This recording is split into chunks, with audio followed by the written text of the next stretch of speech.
जब अगस्त्य मुनि ने समुद्र का सारा जल पी लिया, एक समय था जब देवताओं के आग्रह पर अगस्त्य मुनि ने सभी समुद्रों का जल पी लिया था ताकि देवता राक्षसों का वध कर सके। आज हम आपको उसकी कथा बताएंगे।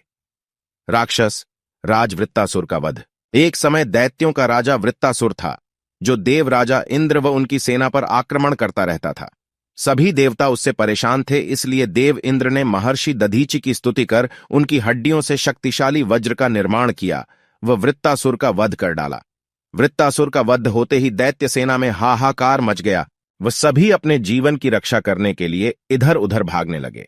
सभी राक्षस समुद्र में छुप गए। वृत्तासुर के वध के पश्चात दैत्यों के पास कोई राजा नहीं था। तब सभी धरती पर अपना जीवन बचाने के लिए छुपने लगे, लेकिन देवता उनको ढूंढ ढूंढ कर मार रहे थे।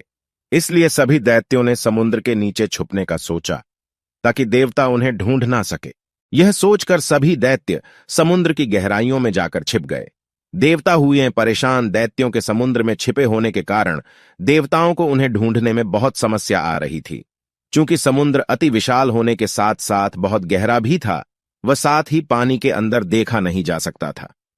इसलिए देवता दैत्यों का वध कर पाने में असमर्थ थे।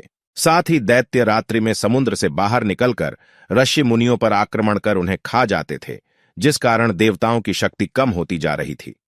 सभी देवता गए भगवान विष्णु के पास। दैत्यों के छल से परेशान होकर सभी देवता भगवान विष्णु के पास गए व उनसे सहायता मांगी।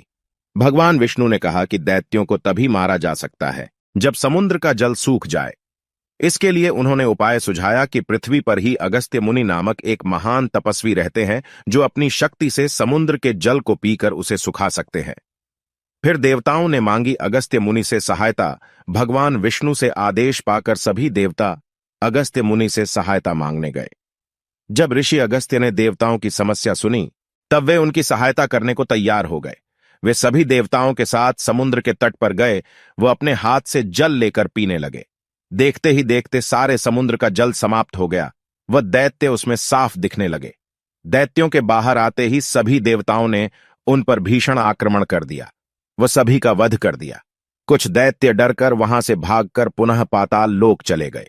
इस प्रकार अगस्त्य मुनि ने समुद्र का जल पीकर देवताओं व ऋषि मुनियों की सहायता की व दैत्यों का अंत करवाया।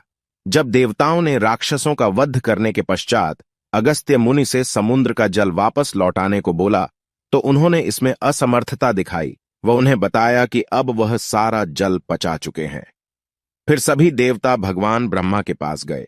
सभी देवता अगस्त्य मुनि के द्वारा समुद्र का जल न लौटा पाने के कारण भगवान ब्रह्मा से सहायता मांगने गए। तब भगवान ब्रह्मा ने बताया कि कुछ समय के पश्चात भागीरथ इस पृथ्वी पर आएंगे व उनके तप से मां गंगा का इस पृथ्वी पर आगमन होगा। उन्हीं के जल से विश्व के सभी समुद्र पुनः भर जाएंगे। वीडियो अच्छी लगे तो कृपया लाइक, शेयर और चैनल को सब्सक्राइब करना ना भूलें। जय श्री सीताराम।